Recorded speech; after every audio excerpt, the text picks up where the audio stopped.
My name is Dan Gallagher, and I'm speaking here today on behalf of the Pennsylvania Ballot Access Coalition.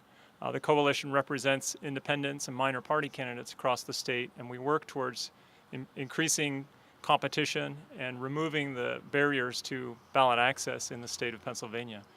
I've been involved for, I'd say, 4 years now, 5 years, particularly after the 2006 elections, where a lot of candidates were removed from the ballot.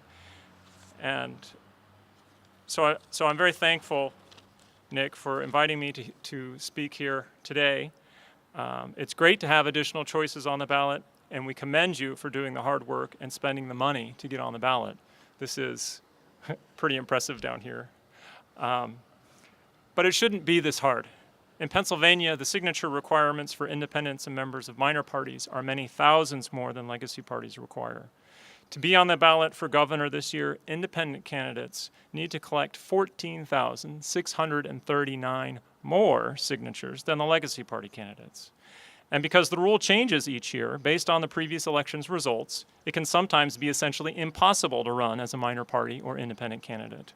This happened in 2006, as independent party statewide candidates were required to collect 65,070 signatures more than the legacy party candidates. So in addition to this enormous task, independent party candidates risk having these signatures challenged, often on small technicalities, by the legacy parties and assessed legal fees if the challenge is successful. Green Party candidate Carl Romanelli was assessed $80,000 after losing his challenge in 2006. And in 2010, the Libertarian candidate was threatened with assessments of over $100,000 using that Romanelli case as precedent. During that challenge process, the lawyer for the Republicans threatened the Libertarians, saying, and I quote, "The sooner that your clients agree to withdraw, the more likely my clients will agree to not pursue recovery of all their costs incurred in pursuing this matter." In 2010, in the face of this unethical and undemocratic extortion, and to the glee of legacy party strategists, all third-party and independent statewide candidates in Pennsylvania were removed from the ballot. Sadly, this kind of crony politics is what we have here in Pennsylvania. Legacy party leaders are loath to change the system and encouraged to pursue challenges, even if, as happened in 2006 and 2008, these activities were illegally using taxpayer funds. The arbitrary and unjust requirements, plus the sometimes illegal challenges, are without a doubt a violation of the Constitution of the Commonwealth of Pennsylvania, Article 1, Section 5, which states that elections must be free and equal. It's also an unfair burden, significantly reducing ballot choices and hampering efforts by independent and minor party candidates from running successful campaigns.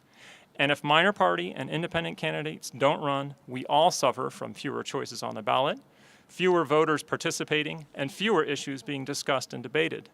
Democracy demands a more equal footing for all candidates and the citizens they are to serve. There is a piece of legislation that would improve the situation and benefit the over 1 million voters who are actively outside the legacy party structures. It would also encourage voters to vote their conscience instead of being conscripted to hold their nose and vote for less evil candidates.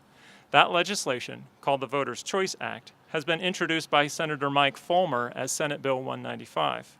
But it is being held hostage by party politics despite the evidence, petition signatures, meetings, cajoling, and calling we've made over the past several years to move this legislation.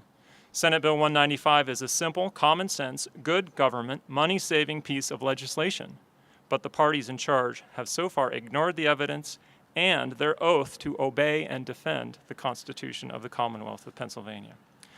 So I call on all lawmakers, but especially Senators Pileggi, Scarnati, and Smucker to respond to and move Senate Bill 195. This is a constitutional issue that would benefit millions of voters, hundreds of candidates like Nick Troiano, and democracy in general. We need to have a hearing, move it out of committee, and make it law.